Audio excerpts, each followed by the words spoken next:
Iran today is very different than Iran was in early 2017 during the first Trump administration. Think it is probably fair to say that it's an unpredictable situation that remains one of those flashpoints in the Middle East that could blow on us. I remember Jim Comey used to describe the Chinese hackers as like the drunken policeman who breaks into your house in the middle of the night and is quickly detected in their efforts to steal what you have. I'm curious as to how we expect the internal situation in Iran itself to evolve.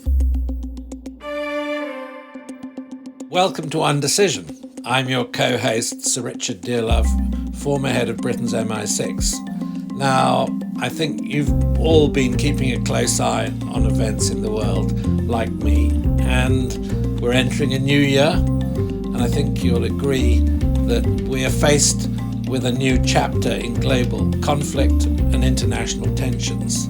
Now today, I'm honoured to be leading the discussion that we have on the podcast with my former colleagues, Leon Panetta, who's Secretary of Defence and CIA Director, as you all know, and I co-host the programme with him, and then Andrew McCabe, who was the former Deputy Director of the FBI. Now, Leon and Andrew, welcome. Let's start with China. It's again been a big issue here in the news in the UK.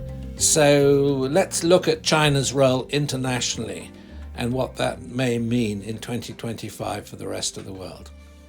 Thank you very much. Good to be with Andy. China is a dilemma right now for the United States, mainly because we're concerned about their aggressive behavior. We know what they're doing in terms of hacking and trying to penetrate our security, and also the deployment of cyber, the concern that our infrastructure has been penetrated by various viruses. Yeah, I think there are many dimensions to the problem. You've had these Salt Typhoon cases of cyber hacking, and then we've had all sorts of strange hacks in the UK which are traceable back to China. And the other area, of course, which is of huge concern, which the Security Service I think has now done a lot about, is the issue of intellectual property, particularly in research departments in universities, where the Chinese in the UK at least have a big presence. And I think you have the same problem in the United States, but it does need a united policy approach so we all act in unison. I personally think the only thing the Chinese really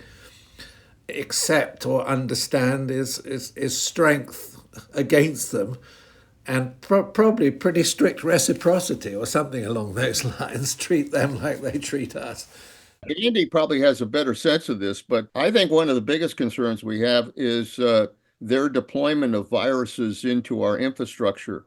And Andy, I guess I would really ask just how prevalent is that, and how far have we gone to verify that that's happening?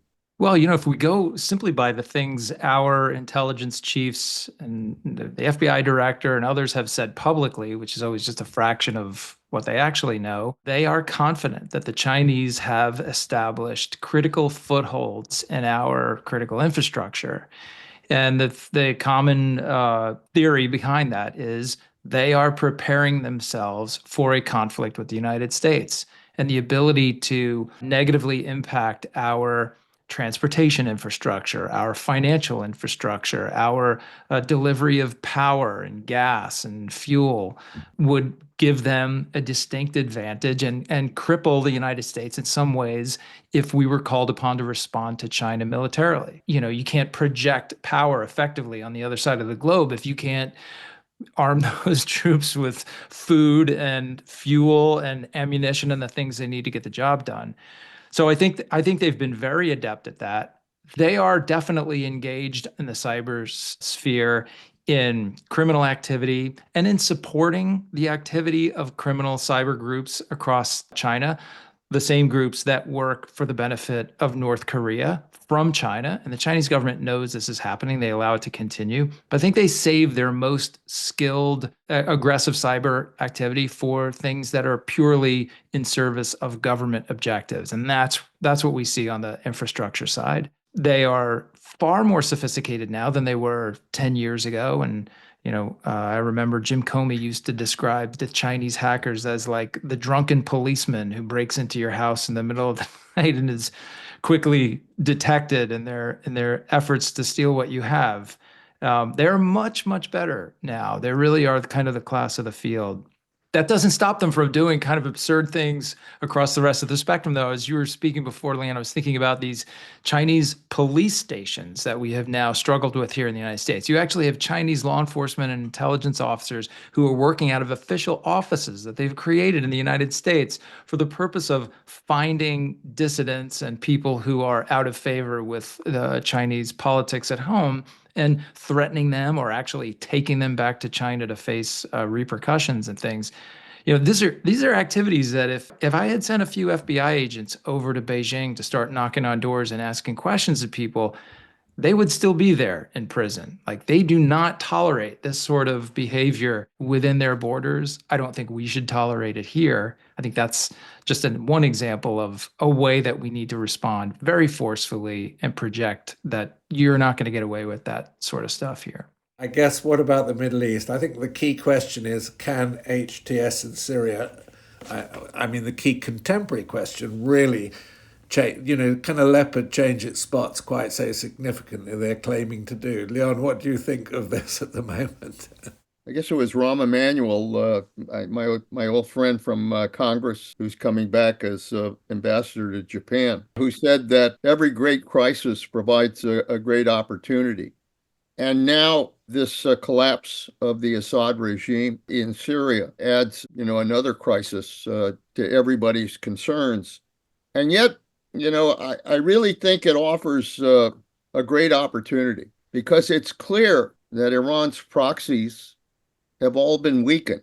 If that is the case, and I think there's no question that they have been weakened, is there opportunity here to try to move in a better direction in the Middle East? And one move, obviously, is with Syria. I recognize that, this is a group we've been concerned about, and some of the leadership that we've been concerned about. But at the same time, they also seem to be handling it pretty well.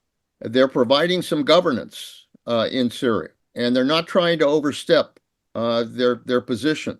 And so the ability of the United States and Jordan and Qatar and Egypt and Turkey to be able to come together and provide a support system that might be able to give them the opportunity to be able to govern in Syria, I think there's a real chance that they could provide some hope to the Syrian people. They're not seeking to go after other territories. They're not seeking to go after Israel. Right now, they're basically seeking an ability to govern and secure themselves, and that's smart.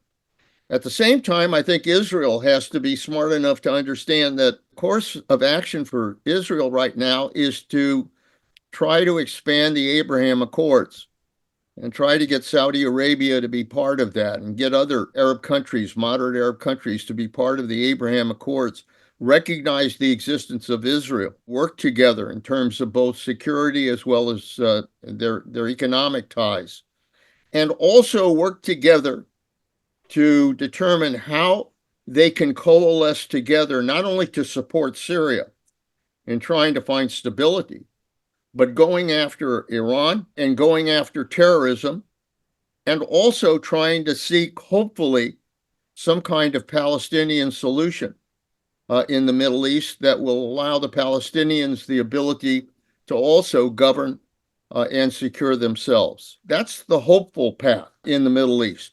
Yeah, well, I agree with you, Leon, and there are precedents, not exactly parallel, but we've had many movements which have had a terrorist aspect, or strongly terrorist movement, which have mutated into political movements. You've got the ANC in South Africa, you've got the IRA in the Irish Republic, and Sinn Féin is now, a fully functioning and accepted political party. So it is possible to have a process, and I just think that the situation in Syria in particular is so complex that the chances of this happening look low at the moment. But then on the other hand, I think we ought to start off with a feeling of optimism and regard it as an opportunity which might mutate into something really positive for Syria's future.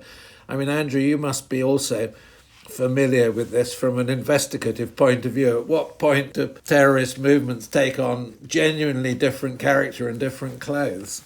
That's a critical question for each of them. This one benefits greatly simply from comparison, right? They are a better alternative than the regime they just opposed. And I agree with you, Leon. I think the absence of Russian and Iranian support to the Syrian government during this revolution is extraordinary. It tells you a lot about the weaknesses that they are currently experiencing. Um, I can't say as clearly for Russia, but Iran is never going to lose interest in Syria. They may not be in a position to defend them in the last month, but they're not going away. And Syria occupies a critical piece of real estate for them. And so I think that new regime, when you start thinking about working with that new regime, one of the motivators that you might have is having them think forward to like, okay, so what happens when the Iranians have been able to take a breath and they've retrained their focus on Syria? How prepared are you to push back against that sort of malign influence? And if they decide to cast their lot with their other neighbors in the Middle East and more broadly, the West, the United States, Turkey, all the players that we can think of, there is that possible answer to the problems they might encounter with Iran. So I think it's all about kind of working with them to build options for the future. And then let's see which of those options they start to select. That'll tell us a lot about whether they're going to continue on this evolution away from their terrorist underpinnings and into a more functioning political movement, I think. I think the challenge of that is going to be one that may have to be dealt with in the near future, which is the whole issue of whether or not they make the decision to go ahead with developing a nuclear weapon. Clearly, they've been enriching fuel. We know they're continuing to enrich fuel. They're probably at a stage where they're a few weeks away from developing a weapon if they decide to go ahead. And that can tell us a lot, because if they really do that, I think there's a good chance then that the United States and Israel would probably take action to stop them from proceeding. On the other hand, if they operate using that as leverage and begin to try to develop a dialogue with the new administration here and with others that tries to, ultimately deal with some of these challenges, that could be another one of these opportunities to try to see if we can develop an Iran that can recognize that it's going nowhere if it doesn't join the international order in some responsible way. But under a Trump administration, Leon, I don't see the JCPOA coming back onto the table. It looks to me at the moment as though the theocracy in Iran must be feeling a bit fragile, let's put it like that. They are, I think, what I would describe as politically vulnerable. I'm curious as to how we expect the internal situation in Iran itself to evolve. Having seen, the dominoes begin to fall, and let's say they've fallen pretty significantly for all the reasons you've described, this could reach into Iran itself, couldn't it? When dictators are deposed in some way or another, it becomes a symbol to others that they may be in trouble. And Iran in particular right now, with the supreme leader and the weakness that it's shown in that region, and the fact that they've lost relationship that they've had with their proxies, or certainly it's been weakened, they're in a vulnerable position right now. The difference is that the IRGC is tough, and these are hardliners. And I don't think they're going to give up easily. And so they'll put up a fight and try to make sure that Iran, no matter how it handles itself, will always continue to be disruptive in the Middle East. I think that's a reality. Will the people of Iran rise up in some way? We've always thought that could be the case, but I don't. I think because the IRGC is tough, and because there are hardliners that are running Iran and continue to do that, I don't think that's going to be so easy.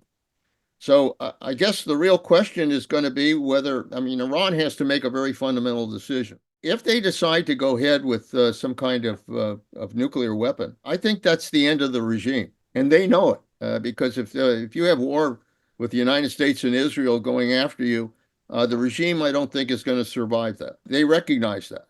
And for that reason, I think they're going to try to probe and see whether there are some other options that might be available. Now, you're right. I don't think Trump is going to go back to the last agreement, but it doesn't mean that Trump or those he's designated are not going to be willing to at least have a dialogue here as to what can be done to try to find a better situation in the Middle East that involves Iran.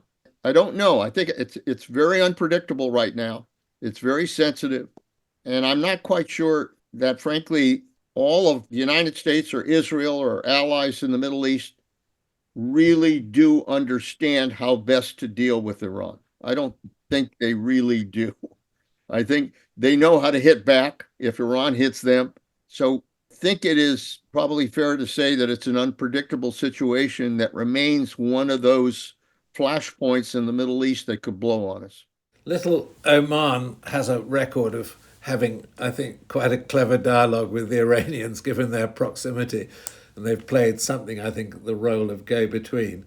So, there are definitely those links which function from time to time. I mean, Andrew, one of the problems we've had in the UK is the IRGC exercising influence through various mosques and, interfering in the Iranian diaspora, which is quite extensive in the UK as it would be in the United States. I mean, do you have a problem with similar dimensions? Because it strikes me at the moment, as Leon has pointed out, the IRGC a rather crucial element in what happens with the regime in the next year or so.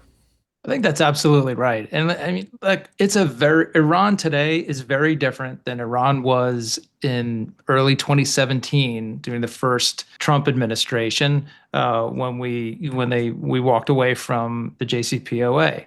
And I think that difference that they're showing some weaknesses now that they didn't have then.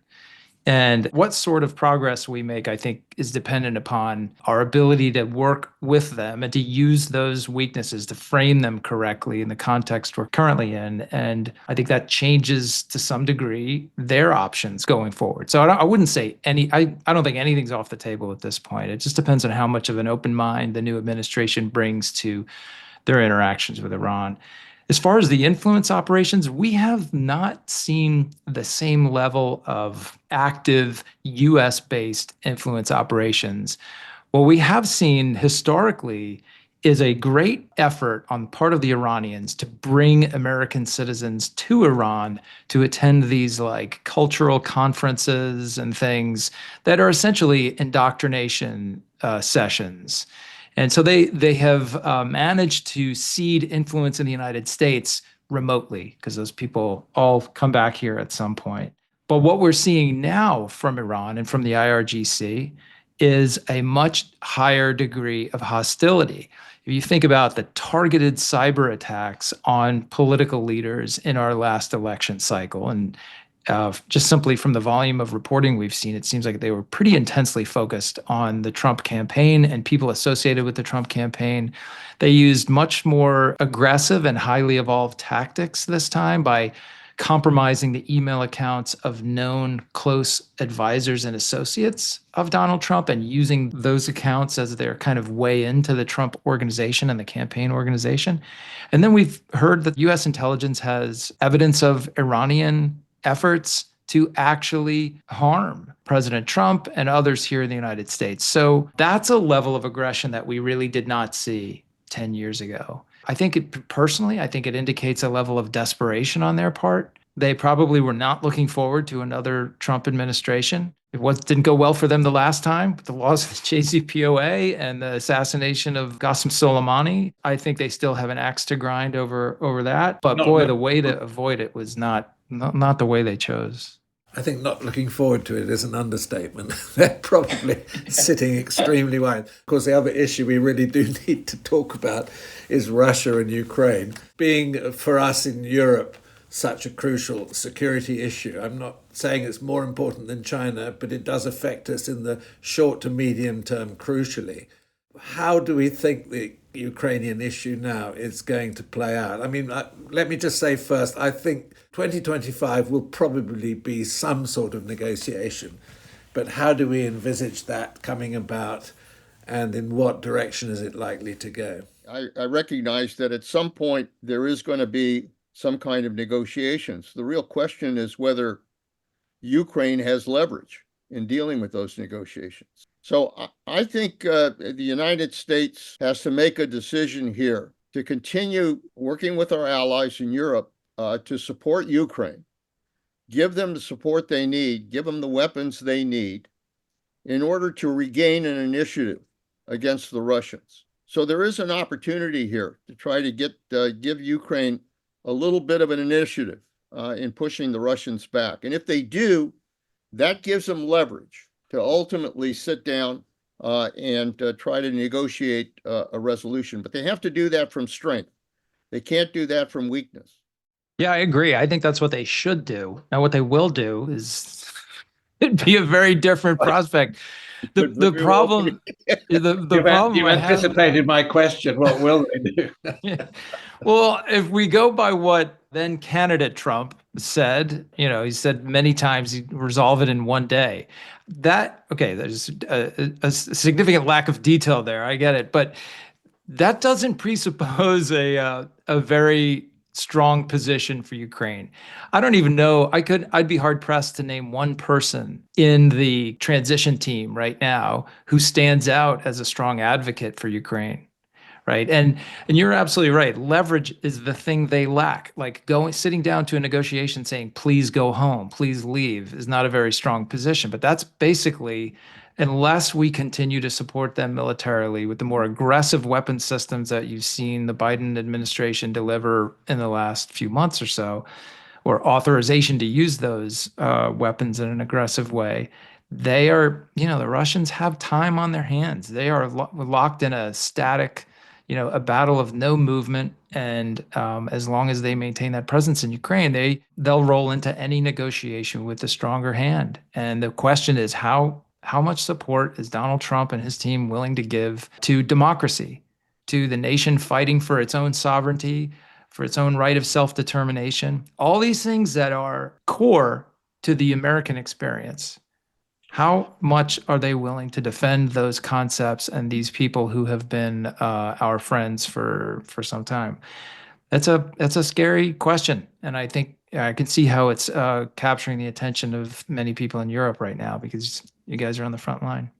Yeah, there's a growing, I think, realization here in Europe. I've recently been in Prague, and the closer you get to the Russian border, the more people are saying, look, the Russians believe they're at war with us. Okay, they're not at war with us in the military dimension, but in every other dimension, they're conducting conflict and they're out to do bad things. And you've seen these recent comments about sabotage, about cyber activity, all the incidents that have now been recorded and documented, mostly on the continent, but actually some in the UK. I'm thinking also of cutting undersea cables.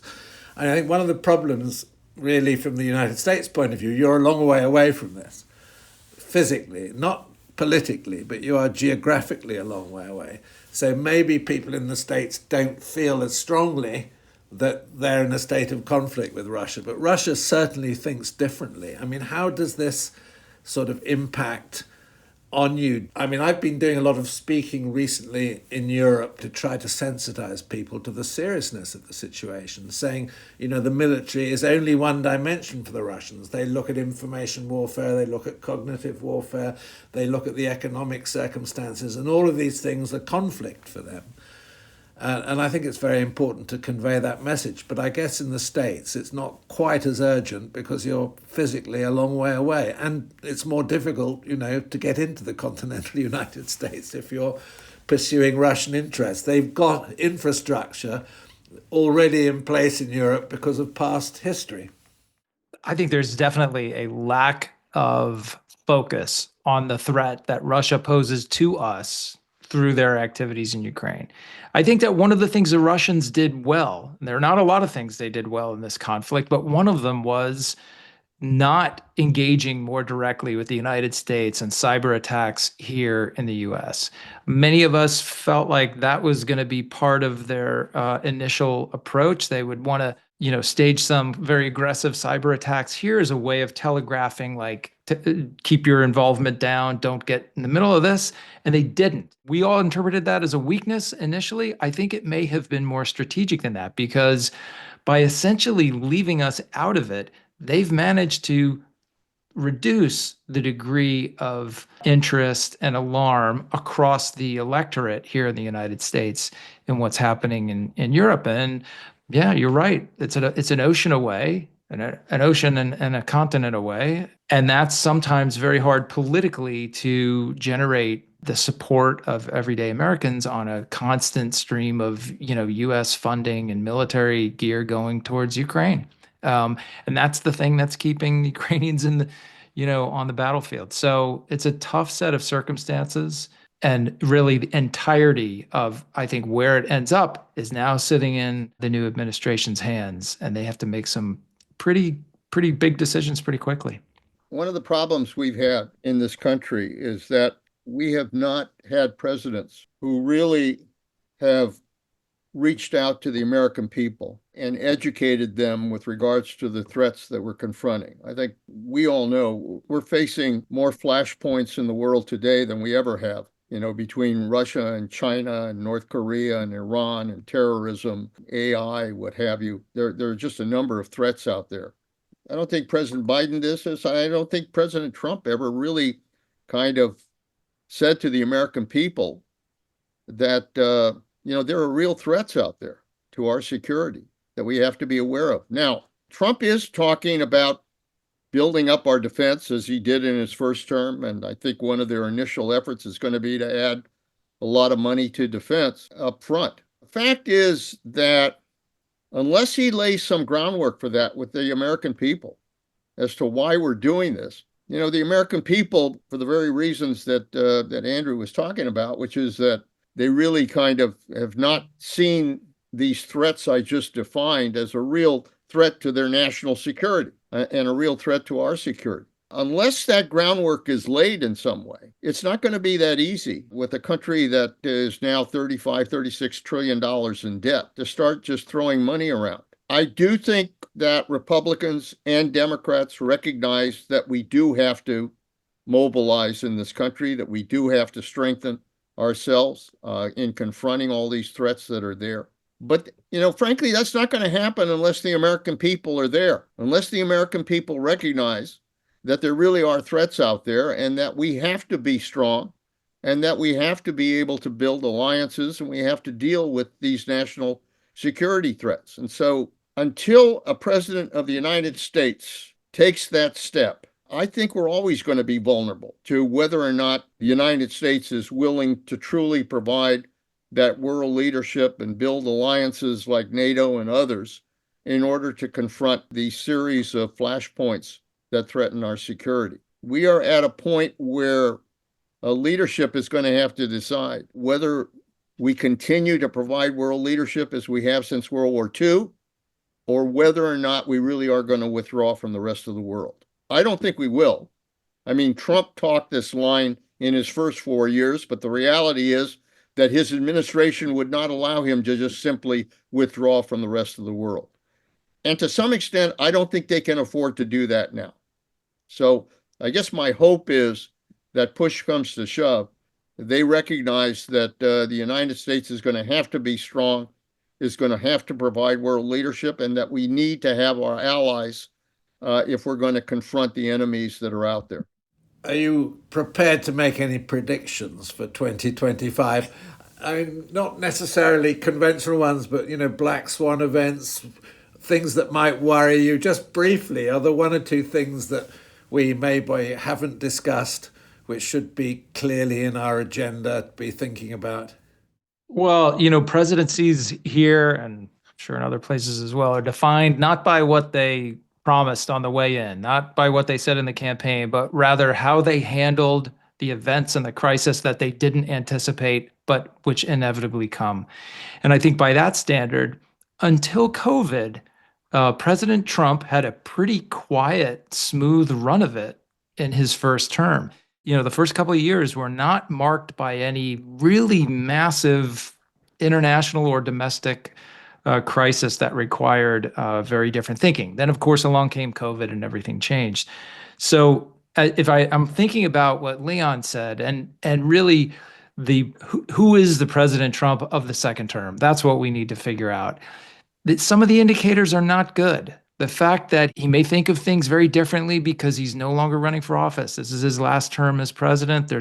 So the political reality of, if I do this, then the voters will think that, is probably no longer such a big factor for him. He's also now walking into this term newly emboldened by recent Supreme Court decisions that have now conferred almost impenetrable criminal immunity on presidents from this point forward. So he's picking very different people this time. You don't see so many of the old professionals from the Bush administration and Republicans from administrations forward. This is, the folks he's picked so far are really very diehard Trump supporters. That is the thing that you can characterize them by.